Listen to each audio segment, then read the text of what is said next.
You're listening to Saladin Kunaya Allah. This is Asia Talk Radio.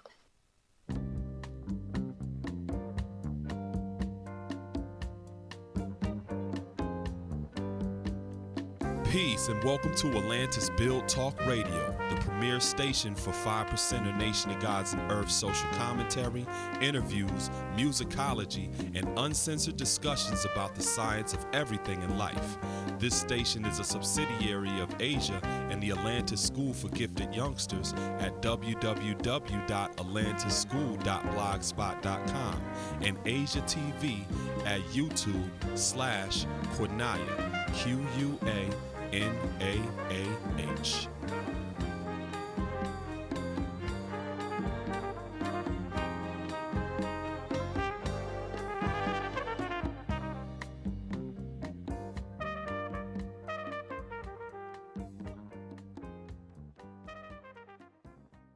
That's just part of the modern human condition in this society, is that, we're told to bow down to people in positions of power.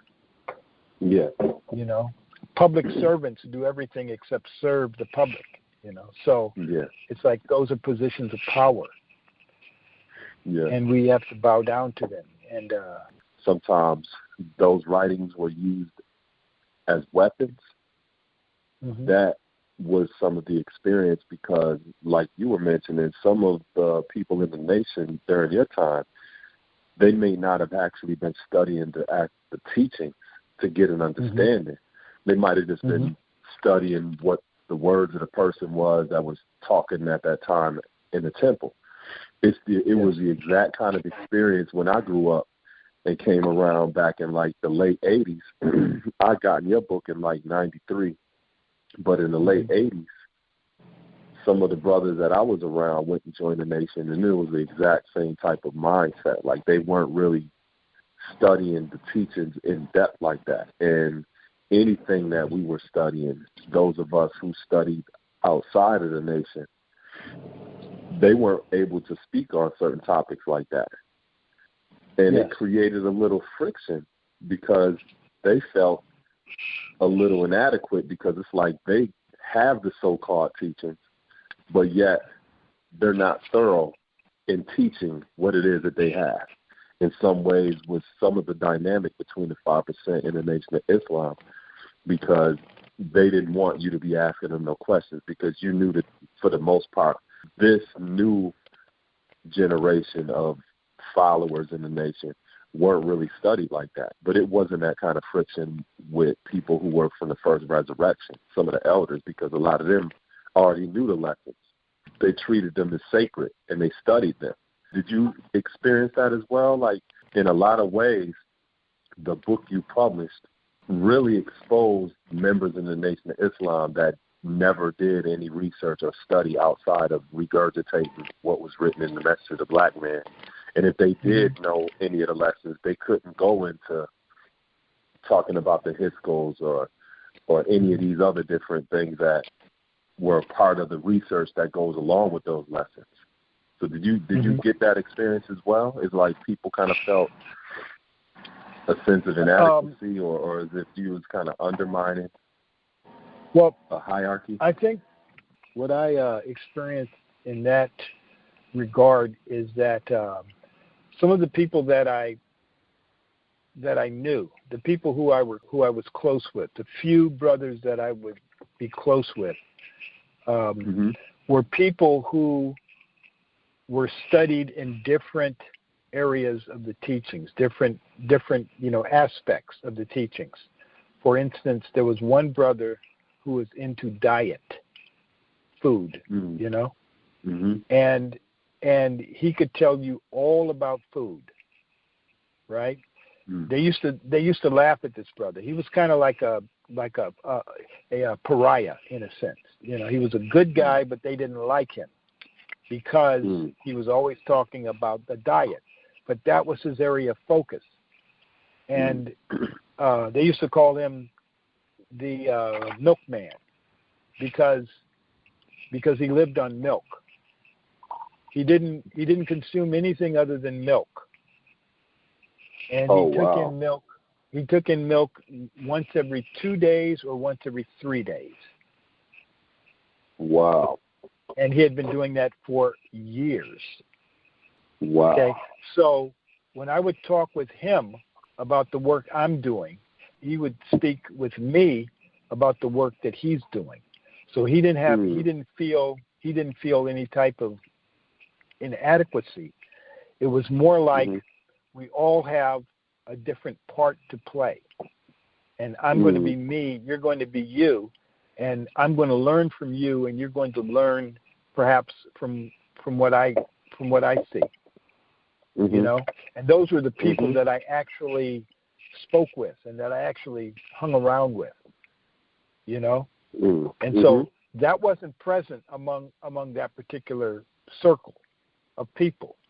Because people would be studying something quite different from what I was studying, but it was related to the lessons. It was related to one of the various aspects.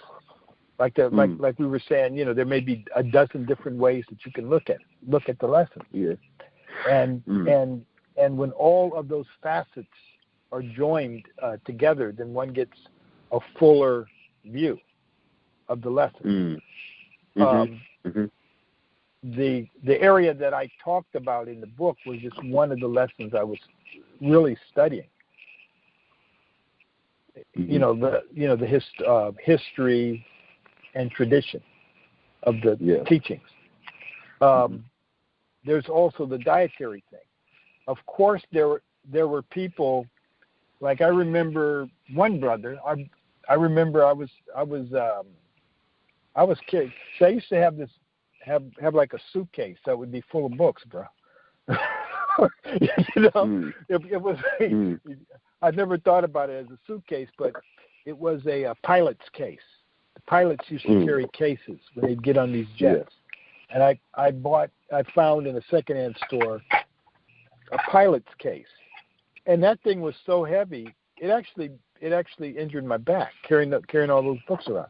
But I remember one day there were some brothers sitting around, and I was present at this thing, and one of the brothers just said, "I'm going to quote this from the Quran," and he quoted something about a jackass carrying books. You know. And I knew he was talking about me, and everybody was giggling and laughing, you know.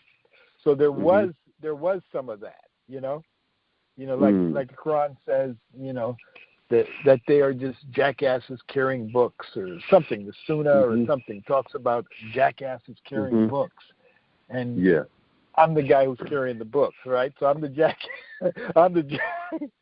jackass, you know. So that was present there. Yes. It was never anything that offered me any type of threat. It never discouraged me. It was nothing belligerent. That I didn't take it as anything belligerent, you know, warlike towards me. Simply because I didn't have to respond to it. So there was no need to respond to it. So it didn't blow me off course. It was nothing. It wasn't even like a problem. It was just something that I could look at and I could see, and I could say, okay, yeah, I'm not part of that group, you know. Yeah. You know what I mean? That was just further proof as to you know, which path I was more comfortable walking. And sometimes that path just means that you have to walk it. You know, you have to walk that path sometimes without the crowd. Like you know that. You know that. W.F. Muhammad. Yeah, absolutely. Right, my name is W.F. Muhammad. I came to North America by myself. And he has a letter that he wrote. W. Farad wrote a letter where he talks about the people are very much like schools of fish. And one fish turns and all the other fish turn in that same direction. And he says they don't know that they're swimming straight for the fisherman's net. You know, that's that follow the leader type of thing that has caught on. and has been very successful. It's not a threat. It's not a threat. I mean, you know how we were talking earlier about the language is patriarchal, and that it's very difficult to speak without using patriarchy built into the language. I think to some extent, to a very great extent, discussions about the nation seem to be baked into discussions about the Supreme Wisdom lessons. I think that they're not really, they're pretty far from it, from my estimation. They've never really been interested in the lessons from what I see. I mean, since the 70s. I might be wrong, but because I don't talk about them in the book, in the text. They're not subject of the text. Yeah. You know?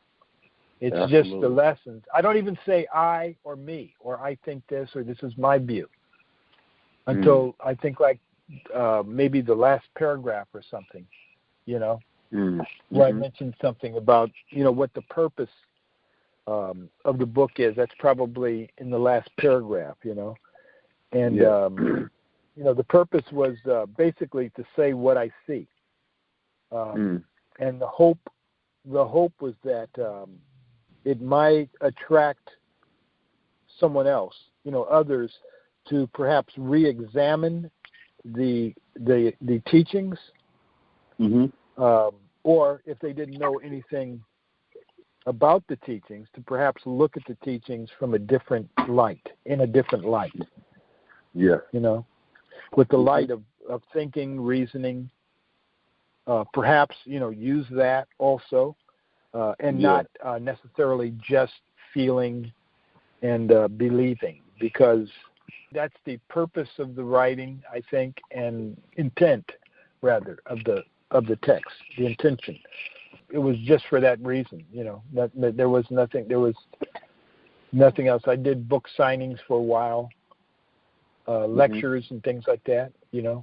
Yeah. But I'm not too comfortable getting shot out of the cannon like that, you know. Believe it or not, I mean, I was invited on the Phil Donahue show. There was a show that used to be on TV. It was called the Phil Donahue Show. Yeah, I remember Phil Donahue.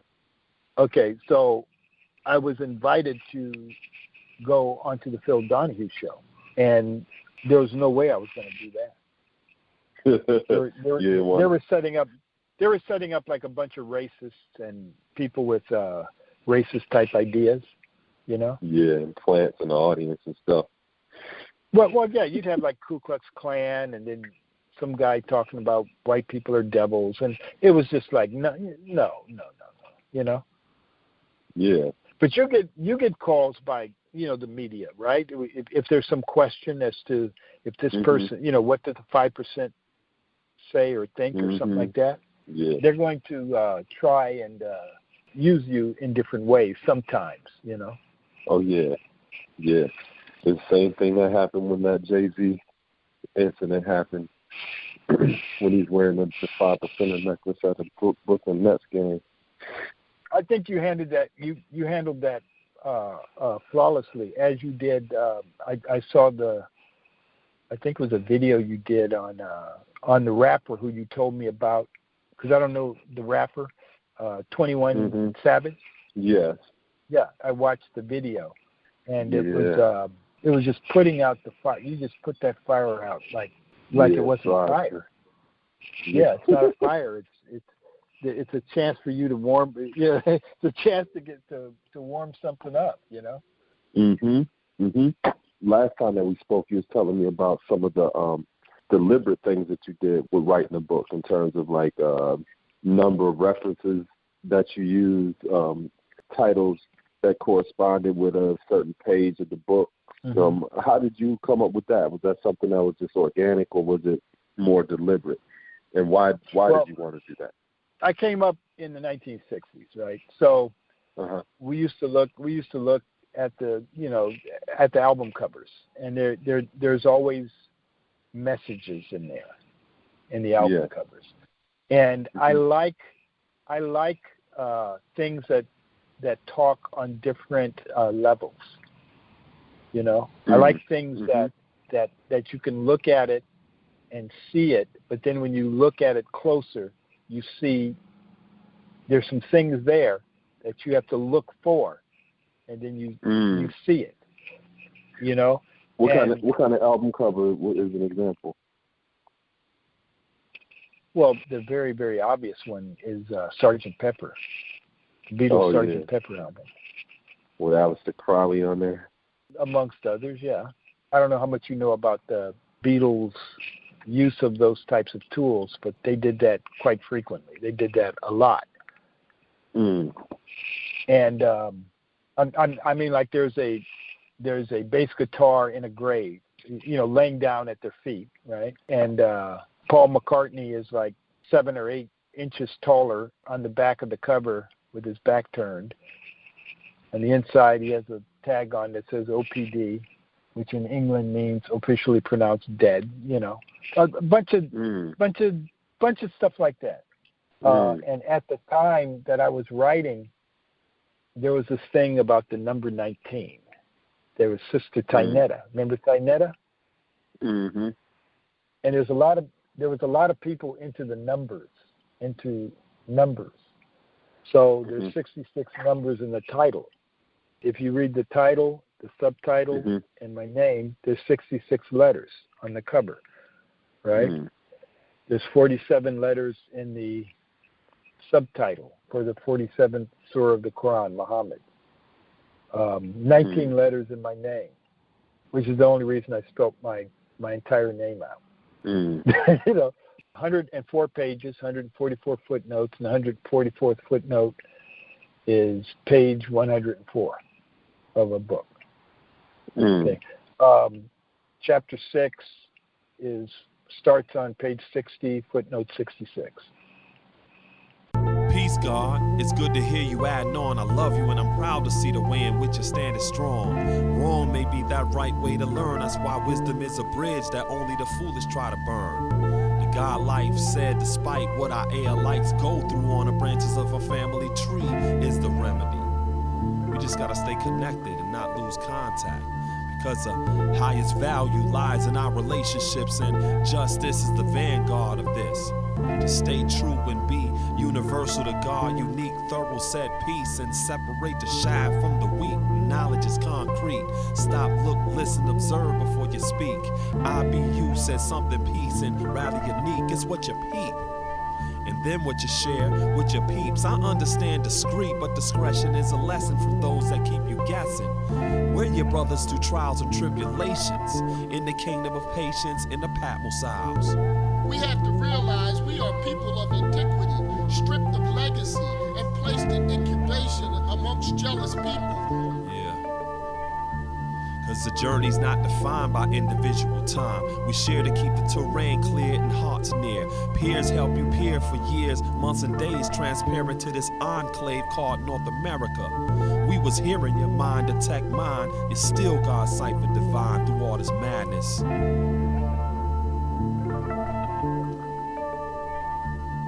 We see life through civil eyes, cause we civilize, all wise beacons of light, sharing insight. You love hell or right. It's just one or the other, either hell or right, you know? We see life through civil eyes, cause we civilize, all wise beacons of light, sharing insight. You love hell or right, you know? Show myself what a little knowledge can do. Prove to myself that despite the odds, I can do this.